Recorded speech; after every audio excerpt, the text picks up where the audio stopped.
अस्सलाम वालेकुम सर। वालेकुम सलाम। मुसलमान भाई हैं? नहीं, मुसलमान तो नहीं। अच्छा अच्छा। जी भाई, सनातनी भाई होंगे फिर तो हमारे। हाँ सर। जी जी जी सर। हेलो। जी जी मेरा भाई। आमिर जी, मेरा मानना अलग है। हालांकि धर्म कहते हैं ना, पर्सनल चीज है। ये हम्म। मैं क्या मानता हूँ क्या नहीं मानता, ये तो मेरे ऊपर डिपेंड कर। मेरा मानना है कि इंसानों को सही होना चाहिए, है ना। भारत के अंदर जो मुसलमान है वो काफी हद तक बहुत अच्छे हैं। और हम्म। देखा जाए तो पाकिस्तान या कहीं और जो मुल्क है जहाँ पे ज्यादा ही रेडिकलाइज करा गया है लोगों को, वो गलत साबित होते हैं। तो इसी आप पे ना एक सवाल अपनी था, ऐसा फिलॉसफी, क्यों। आप अपनी, हाँ आप अपनी फिलॉसफी रख दें। आप क्या मानते हैं और आप कैसे धर्म को देखते हैं, ये जरा मुझे बता दें, ताकि फिर उस पर बेस है ना आपका सवाल। आपने कुछ कहा कि मैं तो अपना, मेरा पर्सनल है, क्या मानते हैं पर्सनली आप? पर्सनल मैं सनातन को ही मानता हूँ। बाकी हमारे यहाँ तो सर दरगाह पे भी जाते हैं, सब चीज होता है, वहां भी जाता हूँ। नहीं तो हम तो सब चीज को मानते हैं। नहीं, मेरा मतलब ये है कि आप, आपकी फिलॉसफी क्या है ये जानना जरूरी है ना, तभी हम जज कर पाएंगे आपकी जैसे नजर से। जी। मैं एक एग्जांपल दूंगा, जैसे आपके भागलपुर यूनिवर्सिटी में 500 वीडियो एमएमएस वायरल हुए, और वो चलो। मोमिन थे। करने वाले भी मोमिन थे, और जिनके हुए वो भी मोमिन थे। तो इसी पे यार पूछना सीरियस हो, चाहूंगा कि मेरी ऐसा बात क्यों। सुनो, मेरी बात सुनो, सीरियस हो या ऐसे बस शरारत टाइम पास करना है? सीरियस बात करनी, मैं सर क्योंकि बड़े टाइम सीरियस, पास आज बड़े करना। मजे के मूड में हूँ। आमिर जी, मैं बिल्कुल बिल्कुल सीरियस हूँ। मैंने पूछा फिलोसफी क्या है, तुमने जंप मार के वो पता नहीं भावलपुर यूनिवर्सिटी है, मैं तो मेरा उससे क्या ले रहा था, और इस्लाम ने कब कहा है कि इस तरह एमएमएस बनाओ? यार सीरियस को बात करेंगे तो ठीक है, अदरवाइज फिर आगे बढ़ता हूँ, और लोग बैठे हुए हैं। मैंने तो देखिए, लिया कि चलो कोई ऐसा काम है की ना, बात होगी। इस्लाम एक उम्मा का कॉन्सेप्ट मानता है। यार नहीं समझ रहे ना, तुम टाइम वेस्ट करते हो, मेरे पास और बड़े लोग हैं। भावलपुर यूनिवर्सिटी में अगर गलत हुआ है या किसी यूनिवर्सिटी के अंदर गलत होता है तो मैं क्या करूं भाई उसका? मुझे बता ना, मैं क्या करूं? सीरियस बात, कोई अच्छी सी बात लेके आओ ना यार। हाँ? नमस्कार। जी भाई। नमस्कार। आदाब नमस्कार। आदाब, वेलकम। Welcome welcome. जी ये भाई। धन्यवाद। आज ऐड किया आपने, लास्ट टाइम मैं बहुत देर तक रुका था, आपने ऐड नहीं किया था जब आप बुद्ध की बात कर रहे थे। ओहो, मैं क्षमा चाहता हूँ मैं भाई, बहुत रश पड़ा हुआ था उस दिन, क्या करता। अरे कोई नहीं, कोई नहीं, कोई नहीं। चलिए, आज बुद्ध की बात नहीं हो रही है, आज आपने टॉपिक अपना इस्लामोफोबिया रखा है। नहीं नहीं, तो इस्लामोफोबिया टॉपिक उसी, नहीं है। नहीं, आपकी जो टाइटल था उसमें इस्लामोफोबिया लिखा हुआ था। नहीं नहीं चलिए, नहीं, वो आपकी लिखा मैंने है, उसमें मैंने और लिखा भी हुआ आपने है इनवाइटिंग, इनवाइटिंग इस्लामोफोब्स। वो मैंने स्पेशल इसलिए रखा कि हम इनवाइट कर रहे हैं, क्वेश्चन आंसर सेशन है ये है। तो जरा बता दें, ए भाई ठीक है। आप चल, हमारे सनातनी भाई हैं? हाँ जी, मैं रिलीजन वाइज तो सनातनी हूँ। ठीक है। ठीक है। वैसे तो वैसे तो मेरा रिलीजन को लेकर के अपना एक पॉइंट ऑफ व्यू है। जी जी। ठीक है, कि रिलीजन को कैसा होना चाहिए। बट जो कहते हैं ना कि हाँ, जो मेरे पूर्वज हैं और जो मेरे एंसेस्टर हैं और करंट में सब हिंदू हैं। हम्म। हाँ, तो जी मेरा रिलीजन को लेकर के पॉइंट ऑफ व्यू ये है कि यार ये क्या रिलीजन नाम जो रखा है, हुआ है भाई? एक मिनट रुकिएगा। पवन फ्रॉम हीटेड पिछवाड़ा, सनातन इज कल्ट। यार ऐसे ना करें भाई, मैं नहीं लूंगा इस तरह, धर्म को गाली ना निकालें किसी को। जी जी मेरा भाई। देखिए, जो धर्म बने, जो मजहब बने, ठीक है, ठीक ठीक। वो समाज को व्यवस्थित करने के लिए बने। क्योंकि अच्छा। बहुत सारी एशियंट सिविलाइजेशंस आई, उसमें कितनी तो आज के समय में गायब हो गई। ठीक है। हम्म। सबके यहाँ अपने अपने एक लिविंग के स्टैंडर्ड्स रहे हैं कि उनको सोसाइटी में कैसे रहना है। और आज भी बहुत से, मतलब मैक्सिमम लोग, क्योंकि उस समय पे मजहब या रिलीजन को सोसाइटी को व्यवस्थित, सोसाइटी को एक मैनेज करने के रूप में यूज किया जाता था। ठीक है। हम्म। अगर आज के समय में देखा जाए, आज की फिलॉसफी तो यही कहती है कि भाई साहब, इंसान बढ़िया हो, बाकी उसका रिलीजन, उसका मजहब मुझे समझ कुछ नहीं आ कोई रही, भी हो। मुझे समझ कुछ नहीं आ रही। कोई आप जो बात कर रहे हैं मैं कहाँ से डिसएग्री करूं? आप बात ही जो कर रहे हैं, आप इंसानियत के पक्ष की बात कर रहे हैं, तो मैं बात कर रहा हूँ। मुझे समझ नहीं आ रही कि करूं क्या, मैं बात आपसे क्या करूं? नहीं ठीक है, नहीं तो फिर अब हम लोग अब आते हैं क्रिएटर, और जो आप लोग बात कर रहे थे देव साहब से। वो यार, वो ठीक है देव साहब से और उस टॉपिक उनके साथ डिसाइड हुआ था, बात हो रही थी। आपका कुछ सवाल है? अब मैंने क्वेश्चन आंसर से इस्लाम पर कोई एतराज है, कोई सवाल है तो रख दें। हाँ तो ये चलिए, हाँ ठीक है, मेरा एक क्वेश्चन है कि मतलब जैसे कि आजकल एक इस्लामो, चलिए फोबिया ही वर्ड यूज चल रहा है बहुत ज्यादा सोशल मीडिया पर, तो हम्म इस्लामोफोबिया ऐसा वर्ड क्यों चल रहा है? इतने सारे लोग आजकल इस्लाम से डरे हुए क्यों हैं? हम्म, अच्छा, फोबिया का मतलब पता है आपको? वेस्ट, हाँ हाँ, डर, एक तरीके नहीं से नहीं, नफरत या घृणा, या डर, इस्लाम के प्रति नफरत या घृणा या डर, वो नहीं नहीं नहीं नहीं नहीं नहीं यही नहीं नहीं इस्लाम। नहीं, वो डर, हाँ तो डर आप जो ही होता है ना, बताइए। डर जो होता है ना, या भय या डर, उसको फियर कहते हैं। फियर, ठीक है ना? फोबिया और चीज है। तो इस्लामोफोबिया क्या का है मतलब फोबिया? होता है कि हाँ, इररेशनल एक्सट्रीम फियर किसी ऐसी चीज के बारे में जो रियल ना हो, यानी जो हाँ तो भाई इतनी वही ज्यादा एक्सेप्टेड ना एक्सट्रीम हो। फियर या डर, वही बात हो गई। इररेशनल, इररेशनल, इररेशनल का मतलब ये हाँ है तो ऐसा कि क्यों आप, है? ऐसा हाँ क्यों है? उसकी वजह, हाँ उसकी वजह ये है, मैं आपको बता देता हूँ। एक कॉरपोरेशन है, ये ज्यादा जो शुरू हुआ है ना, जो ज्यादा मुझे समझ आई है, जो ज्यादा शुरू हुआ है वो हुआ है 9/11 के बाद। 9/11 हाँ प्लान की गई, वेस्टर्न उसका कंट्रीज डॉक्यूमेंट, में। जी जी, वेस्टर्न कंट्रीज में, वहां से ये ज्यादा, क्योंकि मीडिया भी उस वक्त ज्यादा उठा था, तो पूरा हम्म प्रोपेगेंडा शुरू किया गया। और टर्म्स बोली हम्म जाती थी कि every Muslim is not terrorist, but every terrorist is a hmm Muslim. ठीक है? तो हाँ उन्होंने बोली जाती टेररिज्म थी, को अभी भी बोलते हैं जी जी, लोग। हाँ हाँ हाँ, तो टेररिज्म का एक फेस बनाया और उसको मेकअप करके हम्म। यूनिफॉर्म दिया इस्लाम का। यानी अगर किसी को टेररिज्म दिखाना होता था ना, तो वो दाढ़ी लेकिन टोपी सर होनी चाहिए। मुझे लेकिन बोलने सर देगा कि बीच आज में ये भी बोलेगा? मुझे बोलने दोगे कि बीच हाँ में बोलोगे? बोलिए, पहले भी आया था मैं बात, देव भाई से कितने अच्छे से बात हुई, कितने अच्छे से चलिए आप बात हुई। ये बोलिए। पहले, आपसे पहले वाला आया, वो भी मुझे मजबूर कर रहा है कि मैं फिर उस तरह अपने आऊं। ऐसे ना करो यार, मेरे भी ठीक तो है आप सामान बोलिए। रखो ना। मैंने आप इतना बोला, आप इतना बोले, मैंने कुछ कहा? ये क्या बात है यार? ठीक है, ऐसे ना करो, आपकी मेहरबानी, थैंक यू। अच्छा, जहां भी उन्होंने लेबल करना होता था, वो लेबल ये करते थे कि जनाब अगर किसी टेररिस्ट को दिखाना है, उसको जनाब दाढ़ी में दिखाना है, टोपी में दिखाना है। ठीक है? आज भी इंडियन बॉलीवुड की मूवीज के अंदर देखें, जब किसी दहशतगर्द को दिखाना है, उसको सुरमा लगा देंगे, तवीज बना देंगे, टोपी बना देंगे, वो लाल कलर का रुमाल पहना देंगे, और जनाब दिखाएंगे बड़ा नमाज पढ़ रहा है, दरगाह पर जा रहा है, और उसके बाद बम फोड़ रहा है। ये दिखाएंगे। क्या सारे मुसलमान ऐसे हैं? नहीं भाई, नहीं है। तो 9/11 के बाद बेसिकली एक कॉरपोरेशन थी, RAND, उस कॉरपोरेशन ने मुस्लिम्स को स्टडी किया। मेरे पास CIA की रिपोर्ट पड़ी हुई है, जिसमें मुसलमानों को स्टडी करवाते हुए उनके सिंबल्स को बताया गया कि ये इनके सिंबल्स हैं, इनको टारगेट किया जाए। यही वजह है कि 9/11 के बाद बड़ी तादाद में वेस्ट के अंदर मुसलमानों ने क्लीन शेव करना शुरू कर दी, हिजाब उतार दिए। करण जौहर की मूवी थी माय नेम इज खान, वो बेसिकली उसी कॉन्टेक्स्ट में दिखाई गई है। आप देखें कि शाहरुख खान की जो भाभी है, उसका हस्बैंड जो है अपने हाथ से उसका हिजाब उतारता है। वो तो नॉर्मल लोग थे, उनका हिजाब उतार दिया गया। इसको कहते हैं इस्लामोफोबिया। यानी बड़े पैमाने पर ऐसा प्रोपेगेंडा किया गया जिससे मुसलमान को देखते ही टेररिज्म का ख्याल आए, और जहां नाम नजर आए कि ये मुसलमान है, दाढ़ी है, टोपी है, बुरका है, तो नजर आए कि ये जनाब टेररिस्ट है। और इसको फिर बाय किया इंडिया ने। इस वक्त टॉप हेट मॉन्गर्स जो हैं, वो स्टैट्स के मुताबिक पता चल रहा है कि इंडिया के अंदर से इस्लामोफोबिया के ट्वीट्स और इंफॉर्मेशन जा रही है।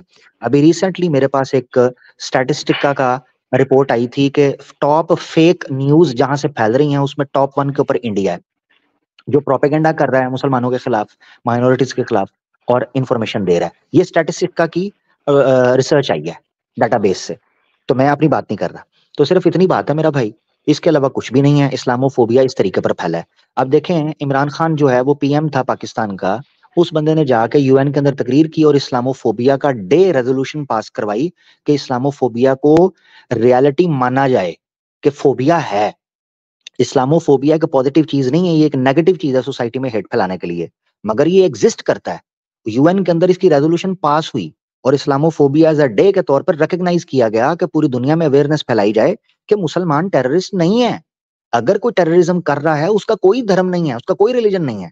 ये अजीब बात है कि जब न्यूजीलैंड के अंदर एक कट्टर जो नाजी किस्म का सोच रखने वाला क्रिश्चियन है, वो मस्जिद के अंदर ऑटोमेटिक वेपन लेकर जाकर भून कर रख देता है और उसके साथ लाइव टेलीकास्ट करता है फेसबुक के ऊपर, उस वक्त सारे निकल कर कहने लगे ये जी कोई साइकोपैथ था, ये कोई जनाब मेंटल डिसऑर्डर का शिकार था। उस वक्त किसी ने नहीं कहा कि क्रिश्चियनिटी ये है। अभी जो जयपुर के अंदर जो अपना था, क्या उसका नाम है, जयपुर ट्रेन के अंदर जिस बंदे ने उड़ाया, क्या नाम था उसका, सिंह, वो जो हिंदू था जिसने कहा योगी को वोट डालो, मोदी को वोट डालो, उसने मुसलमानों को ढूंढ ढूंढ कर शूट किया, ठीक है। और इंडियन एक्सप्रेस की न्यूज के मुताबिक तो जिस बग्गी के अंदर से वो गुजरा, जिस बॉक्स के अंदर से ट्रेन के, उस सेक्शन में एक लड़की थी जिसने हिजाब पहना हुआ था, चेतन, हाँ चेतन सिंह, थैंक यू, चेतन सिंह। उस बंदे ने, वो ट्रेन का सिक्योरिटी है, सिक्योरिटी वाले ने भून के रख दिया। उसने एक लड़की को हिजाब जिसने किया हुआ था, गन पॉइंट के ऊपर कहता है JSR का नारा लगाओ, ये जय श्री वाला, ये नारा लगाओ, उसको कहा, और उसको कहता ऊंची बोल। ये इन्वेस्टिगेशन के दौरान न्यूज सामने आई है, इंडियन एक्सप्रेस की न्यूज थी, मैंने दिखाई थी प्रोग्राम के अंदर। मकसद कहने का ये है। अच्छा, फिर वीडियोस आती हैं, केस से बाहर, अदालत से बाहर लोग निकल रहे हैं, मीडिया का कार्ड पहनकर लोग आते हैं, JSR का नारा लगाकर गोलियों से भून कर रख देते हैं, पूरी लाइव टेलीकास्ट पूरी दुनिया के अंदर जाती है, सारे लोग देखते हैं, JSR का नारा मारकर गोलियां मारी, पिस्टल से गोलियां मारी और जमीन पर लेट गए हाथ ऊपर करके। तो मकसद कहने का ये है, क्या हम उनको सनातनी कहेंगे? ऑब्वियसली सनातनी कहेंगे, नहीं हम तो ये बात नहीं करते। इसी तरह हम कहते हैं, जो लोग अगर इस तरह गलत इस्तेमाल कर रहे हैं धर्म का, गलत नाम से मासूमों की जान ले रहे हैं, हम उनको बिल्कुल कहते हैं यान इस्लामिक है, इस्लाम किसी को इजाजत नहीं देता मासूम को लो। अब फिर भी जानबूझकर अगर हम पर थोपा जाएगा, इस चीज को बोला जाता है इस्लामोफोबिया। इतनी सी बात है मेरा भाई, अब अपनी बात रख लो ए भाई, ताकि हम आगे बढ़े। जी जी जी जी जी, मैंने आपकी बात बहुत बढ़िया से सुनी और ये जी सही बात है। ठीक है, लुच्चे लफंगे 10-15 हर जगह ऐसे होते हैं, हर कंट्री में। अमेरिका के लोग तो खुद को ही बंदूक उठा के शूट कर देते हैं। लेकिन मेरे भाई एक बात बताओ, जैसे पूरी दुनिया में, ठीक है, जितनी भी ये मैक्सिमम आतंकवादी संगठन ग्रुप जो निकलते हैं, ठीक है, वो सारे इस्लाम बेस्ड ही क्यों होते हैं? फिर उन लोगों को भी तो समझना चाहिए। अब आप मोस्ट टॉप की जो आतंकवादी संगठन उठा के देख लेंगे, सब इस्लामिक बेस्ड ही हैं। सर्वेस कौन करवाता है ये?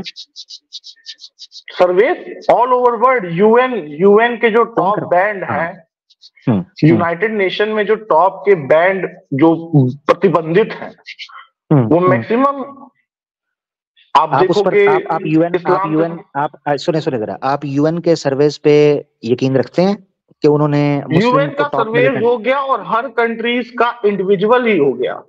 नहीं, हम यूएन को लेकर चलते हैं। यूएन के सर्वे पर आप यकीन करते हैं कि वो सर्वेस ठीक है? नहीं, मेरे पास साथ चले, ऐसे जंप नहीं करना। यूएन सर्वेस पर आप ऑन करते हैं? बिल्कुल, यूएन का सर्वे अगर देखा जाए तो एक तरीके से ऑथेंटिक ही होता है। और इसके साथ में मैं ऐड ऑन करना चाहूंगा। अब सुन ले, रुक जा, बस बात ऐड कर लूं। जी, बस एक बात ऐड कर लूं। और तो और छोड़िए, जो इस्लामिक कंट्रीज हैं, उन्होंने भी ऐसे इस्लामिक आतंकवादी संगठन ग्रुप को बैन कर रखा है, जैसे सऊदी अरेबिया हो गया। थैंक यू, वापस आ जाते हैं यूएन के ऊपर। थैंक यू, आपका पॉइंट आ गया। थैंक यू, पॉइंट आ गया। यूएन पे आ जाते हैं, न्यूट्रल है ना, न्यूट्रल पे आ जाते हैं, न्यूट्रल अंपायर्स को ले लेते हैं। यूएन की ह्यूमन राइट्स की वॉच टीम कहती है कि Islamophobia top notch, top climax के ऊपर है इंडिया के अंदर, वही यूएन कहती है। उसी यूएन के सर्वेज ने बताया है कि आरएसएस, वीएचपी और ये जितने संगठन हैं, ये किस तरीके से आतंकवाद माइनॉरिटीज के खिलाफ करते रहे हैं, वही यूएन कहती है, ह्यूमन राइट्स वॉच। मैंने अपने प्रोग्राम्स के अंदर दिखाया, मेरा आवाज़े हक लाइव के ऊपर प्रोग्राम है, कौन बनेगा मसीहियों का मसीहा।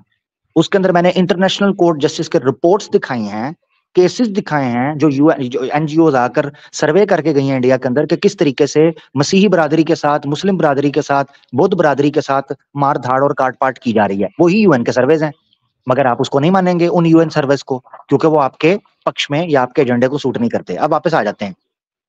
ये याद रखना है, रैंकिंग कौन करता है इन चीजों की। सबसे पहले आपने ये चीज याद रखनी है कि मैं हर किस्म की मिलिटेंट और टेररिज्म एक्टिविटी करने वालों को, किसी धर्म में के अंदर भी हो, किसी धर्म में भी, चाहे वो इस्लाम में हो, यानी इस्लाम में नहीं, सॉरी, मुसलमानों में हो या चाहे सनातनियों के अंदर हो, चाहे क्रिश्चियंस के अंदर हो या किसी जगह पर भी हो, किसी कम्युनिटी के अंदर, हम उनको कंडेम करते हैं, रिजेक्ट करते हैं और कहते हैं कि इनके खिलाफ सख्त से सख्त एक्शन लिया जाए। मगर आपको जानकर हैरानगी होगी, हाँ, अलकायदा को बनाने वाला कौन था? कौन था? कॉन्डोलीजा राइस एक्सप्लेन करती है अपनी किताब के अंदर कि कैसे उन्होंने फंड किया। हिलरी क्लिंटन, बिल क्लिंटन की जनाब चहेती हिलरी क्लिंटन तकरीर करते हुए कहती है कि अल कायदा को फंड करने वाले हम लोग थे। क्यों? क्योंकि रशिया के साथ, सोवियत यूनियन के साथ कोल्ड वॉर लड़नी थी। अमेरिका, आपके अबू बकर बगदादी को, यही जिसको आप कह रहे हैं आईएसआईएस, आईएसआईएस के ऊपर पूरी डॉक्यूमेंट्री मौजूद है। इनको खड़े करने वाला कौन था? अल जजीरा की डॉक्यूमेंट्री मौजूद है कि इनर सेल्स को एक्टिव करने वाले कौन थे और इनको ट्राइब्स की शक्ल में बांटने वाले कौन थे? आपका सीआईए। इराक 2003 के अंदर जरकावी को खड़ा करने वाले कौन लोग थे, जिसको आज नाम लिया जा रहा है? ठीक है, हम बड़े बड़े उनको मुजाहिदीन माने, बड़े बड़े लोग माने, मगर बाद में जाकर पता चलता है कि ब्लैक वाटर कैसे काम कर रही थी। ब्लैक वाटर, उस पर केस चला रिसेंटली। क्या नाम है उसका? Eric Prince. क्या नाम है, मुझे नाम बताना जरा, ब्लैक वाटर का जो हेड है, एरिक प्रिंस। इसके ऊपर पूरी किताब मौजूद है, बैन कर दिया, बेस्ट सेलर गई, उस किताब को बैन कर दिया। तो वो ब्लैक वाटर के एजेंट्स सीआईए, मोसाद के और MI6 के एजेंट्स फंड करके जब इन टेररिस्ट ऑर्गेनाइजेशन को रशिया के खिलाफ यूज करते थे, तब तो इनकी चहेती थी। मगर जब रशिया टूट गया, उज्बेकिस्तान, ताजिकिस्तान, अजरबैजान और दूसरी स्टेट्स छोटी छोटी टूट गई, तो उसके बाद इन्होंने कहना शुरू कर दिया ये हमारे लिए थ्रेट है। स्पेशल ऑप्स नेटफ्लिक्स के ऊपर मौजूद है, उसकी पहली एपिसोड देखें। एंड 9/11 से पहले ही ब्रीफकेस भरकर डॉलर्स के ये लोग क्या करने गए थे? तालिबान की हुकूमत को पलटने के लिए 1990s में। अभी तो 1/11 और 9/11 हुआ भी नहीं था। तो कहने का मकसद ये है, आपको ये जानना है इस चीज को कि जो लोग टेररिज्म ऑर्गेनाइजेशंस के तौर पर इनको रैंक कर रहे हैं, वही इनके क्रिएटर हैं, अपनी किताबों के अंदर मान चुके हुए हैं। ठीक है मेरा भाई, ये चीज समझना है। टीटीपी के हाँ साथ मीटिंग्स कौन कर रहा था? टीटीपी, ये मलाला तो है। यूसुफजई। सुने जरा, एक मिनट सुने। ये जो मलाला मलाला मलाला यूसुफजई, जिसको रातों रात उठाकर बाहर ले गए थे और उसको नेशनल कर दिया, कनाडा के अंदर भी उसको ऑनररी जनाब स्कॉलरशिप दी और पीएचडी दी। मलाला यूसुफजई की डॉक्यूमेंट्री लीक हुई, बाद में जाकर पता चला कि इनके स्कूल के अंदर सीआईए का एजेंट पठानों का रूप धार कर रह रहा था वहां पर। वो क्या कर रहा था? टीटीपी के साथ डीलिंग कर रहे थे। जब उनको पता चला दूसरे ट्राइब वालों को कि ये तो दूसरों के साथ मिले हुए हैं, उन्होंने शूट कर दिया वहां पर। इस तरह तो होता है इस तरह के कामों में। तो मकसद कहने का यह है, जब भी आपने जाकिर नाइक की एक बड़ी जबरदस्त स्पीच है, इज टेररिज्म मुस्लिम्स मोनोपोली, उसमें उन्हें हिस्टोरिकली हर चीजों को रेफर करके बताया कि इंटरनेशनली टेररिस्ट ऑर्गेनाइजेशन के अंदर कौन कौन सी चीजें मानी जाती हैं। सुसाइडल बॉम्ब्स, आप उसकी हिस्ट्री पढ़कर देख लें। ठीक है, ये मायोस थे जो श्रीलंका के अंदर उठे और तोड़ा, कितनी डिस्ट्रिक्ट्स को जलाकर खाक बना दिया। इंडिया को डील करने के लिए वहां जाना पड़ा। राहुल गांधी की जान को खतरा था, जिसको बाद में जनाब पूरी प्लानिंग के तहत कहां से लिया गया था? उन्हीं हिंदू, कट्टर हिंदू मिलियंस की तरफ से, जो माओइस्ट मानते थे खुद को। तो बहरहाल बहुत सी चीजें ली जा सकती हैं, जिसको समझना है आपने कि जब आपने टेररिज्म को किसी स्पेसिफिक कम्युनिटी के साथ जोड़ने की कोशिश करनी है ना, तो आपको, सॉरी, राजीव गांधी, राहुल गांधी की बात कर रहा हूँ राजीव गांधी, राहुल गांधी तो बेचारा यात्रा पर निकला हुआ है, वापस आ गया कि नहीं? हाँ, निकला हुआ है। अच्छा खैर, तो राजीव गांधी की बात कर रहा हूँ। तो बस सिर्फ मैं इतनी, मेरा भाई ए भाई बात रखना चाहता हूँ और आगे बढ़ेंगे हम, ताकि दूसरे कॉलर्स को ले लूं कि हमारा मानना ये है, आतंकवाद हो, हिंसा हो, इसका किसी धर्म के साथ कोई लेना देना नहीं होना चाहिए हर कम्युनिटी के अंदर। अगर आप इसको इस्लाम के साथ जोड़ेंगे या मुस्लिम कम्युनिटी के साथ खास करेंगे, तो फिर आपको ऐसे कई केसेस के अंदर सनातन धर्म वालों को भी टेररिस्ट मानना पड़ेगा। अभी रिसेंटली आरएसएस के कैंप्स में ट्रेनिंग करने वाला एक बंदे ने एफिडेविट जमा कराया कोर्ट के अंदर, रीजनल कोर्ट के अंदर। उसने कहा है कि हमारे कैंप के अंदर ब्लास्ट हो गया, जिसमें कई बंदे मर गए, जिसमें बम बनाने की प्रैक्टिस करवा रहे थे आरएसएस में, इंडिया के अंदर बैठकर। उसने एफिडेविट कौन दिया। सा बंदा जी? कौन सा यार बंदा? इसकी मैंने न्यूज पढ़ी थी, मुझे 1 मिनट दो, जरा मैं बता देता हूँ, 1 मिनट दो। का नाम भी था, बताइए। रुको रुको रुको, 1 मिनट रुको।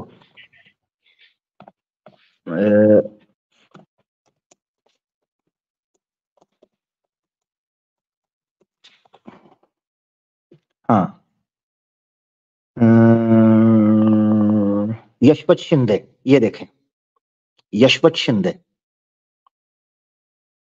ठीक है जी, ये मैं आर्टिकल दिखा रहा हूं,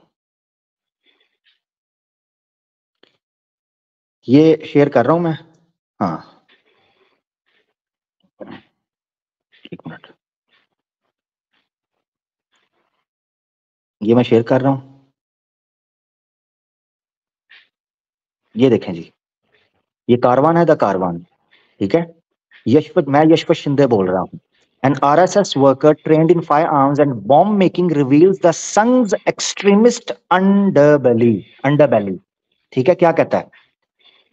In a series of 4 interviews over the course of September, Yashwant Shinde, a former Rashtriya Swayamsevak Sangh Pracharak (RSS) full-time worker, spoke to Sagar, a staff writer at the Karwan. Shinde explained how he was trained to carry out covert operations in Pakistan and conduct bombing across India that could be blamed on Muslims. मुसलमानों पर नाम आ सके, blame किया जा सके। यशवंत शिंदे जो है इस चीज को लेकर चलता था। In 2003 and 2004, he alleged his fellow trainees bombed mosques in the Maharashtra towns of Jalna, Purna, and Prabhani. Others who allegedly helped facilitate the conspiracy have been tied to a bombing campaign that killed more than 120 people over 5 years. Most of Shinde's claims line up with the details of these cases in media reports and court records and media details. It is not possible to fully verify Shinde's claim, ठीक है, unless they are tested against evidence such as phone records, training camp registers, forensic reports, and crime scene videos and photographs, which can only be accessed by investigative agencies. Many of these allegations were mentioned in an affidavit. ये मैं बोल रहा था, ये ठीक है। Many of these allegations were mentioned in an affidavit. Affidavit court का record होता है, that Shinde submitted to a district court at Nanded, in which he asked to be made a witness in 2006 Nanded bombing case. The Central Bureau of Investigation, or CBI, which had investigated the case and filed a closure report, has opposed his application. Shinde is still devoted to the Sangh Parivar Hindutva ideology. However, he has slowly grown disillusioned with the RSS leadership after seeing many friends lose their lives conducting extremist violence for the Sangh. He has grown to believe that the sacrifice. ठीक है, ये सारा article आप पढ़ सकते हैं, मैं आगे नहीं जाना चाहता। बहुत शुक्रिया। इसी मैगजीन की 19 फरवरी 2023 की भी आप रिपोर्ट पढ़ लीजिए। 19 फरवरी 2023 की शेयर कर दें। कोर्ट में, हाँ मैं चैट में शेयर कर दे रहा हूँ, चैट में मैं शेयर कर दे रहा हूँ, आप कृपया खोलें और प्लीज इसे पढ़ें। जी जी दे ठीक है, दे क्या है, हमेशा एक जी मैंने शेयर कर दिया चैट में, इसको भी खोल के पढ़िए। हाँ, एक मिनट रुकें।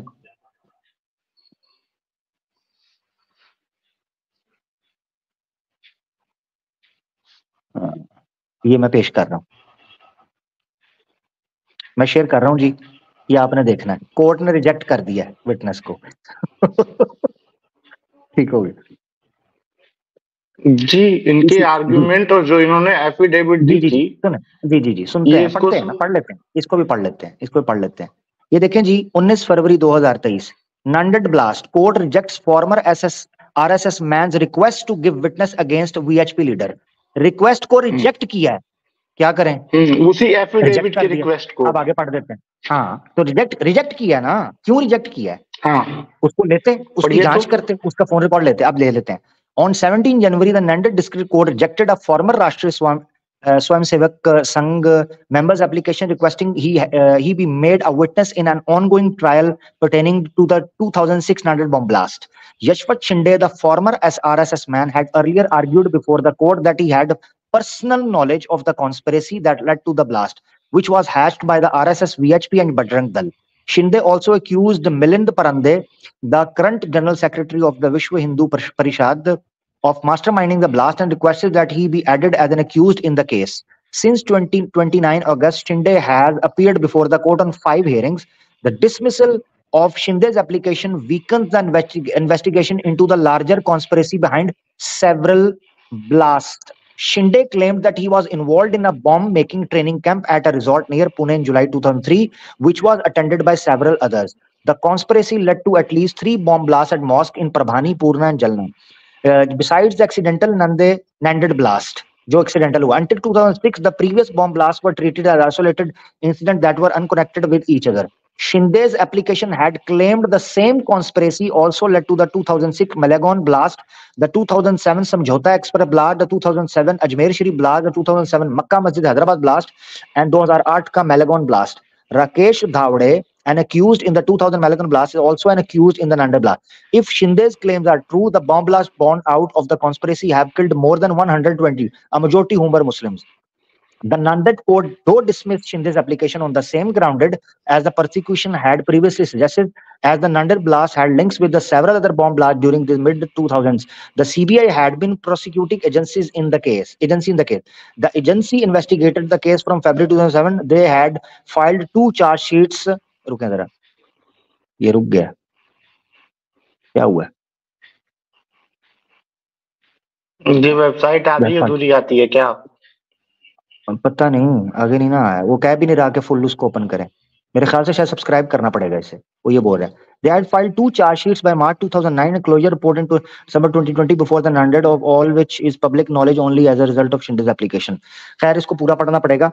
यहाँ पर एक चीज सामने आ रही है, वो ये आ रही है कि कोर्ट के अंदर उस बंदे ने एफिडेविट दिया जिसको कोर्ट ने उसकी रिक्वेस्ट को रिजेक्ट कर दिया. ठीक है, बस. अब इसमें मैं क्या कह सकता हूं?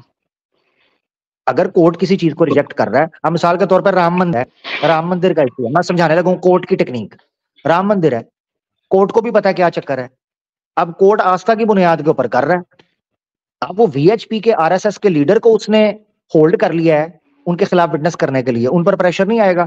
बीबीसी की डॉक्यूमेंट्री है, बीबीसी की डॉक्यूमेंट्री. वहां कोर्ट का आपको हाल बताने लगूं, जो आपने किया ना कोर्ट का, इसको थोड़ा सा एक्सप्लेन करने लगूं. बीबीसी की डॉक्यूमेंट्री है, पहली एपिसोड है उसकी, मोदी अ क्वेश्चन, जिसको बैन कर दिया गया था. बीबीसी बताती है कि कैसे कोर्ट को, लॉयर्स को प्रेशराइज किया गया, कैसे जो आई विटनेसेस थे जो उस कैबिनेट के अंदर मौजूद थे जब मोदी ने 2002 के अंदर ये कहा था कि सारे पुलिस वाले 3 दिन के लिए पीछे हट जाएं, जो होता है होने दो, बड़े बड़े अधिकारियों को कहा साइड पे हो जाओ. जो बंदा उस वक्त उस कमेटी के अंदर मौजूद था, उस बंदे को विटनेस करने से पहले ही, जब वो फाइनल हियरिंग होनी थी, उस बंदे को गाड़ी के अंदर शूट कर दिया जाता है.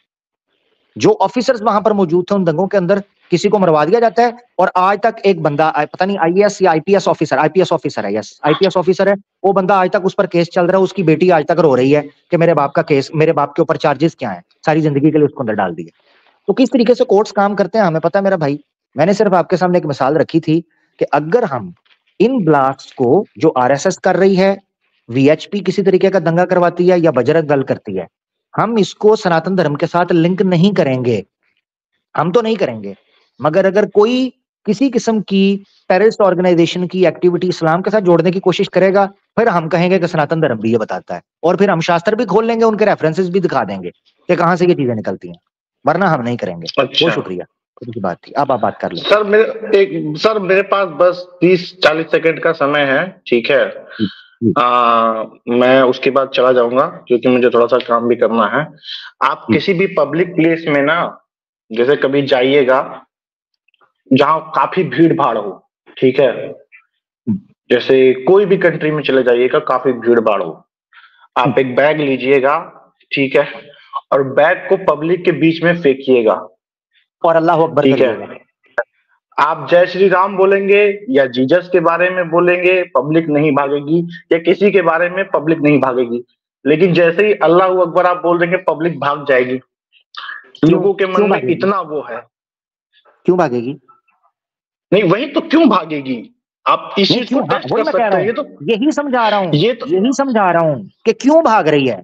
क्योंकि उन्होंने ऐसा सुना है, उन्होंने ऐसा सुना है मीडिया के थ्रू कि बैग फेंका जाता है, तो अल्लाह अकबर बोला जाता है और उसके बाद ब्लास्ट होता है, लिहाजा मुसलमान ही होगा. अब मिसाल के तौर पर एक वो मूवी है, मैं रिकमेंड नहीं कर मूवी, उसमें इस चीज को बड़े जबरदस्त तरीके से दिखाया गया है, डिक्टेटर, द डिक्टेटर. वो बड़ी कॉमेडी मूवी है. उसके अंदर ना वो हेलीकॉप्टर के ऊपर कहता है मैंने सैर करनी है हेलीकॉप्टर पे. अब उसमें वो अरबी में कुछ वर्ड बोलता है, ऐसे करके ना कुछ बोलता है. 9/11. हाँ, मैंने वो सीन देखा.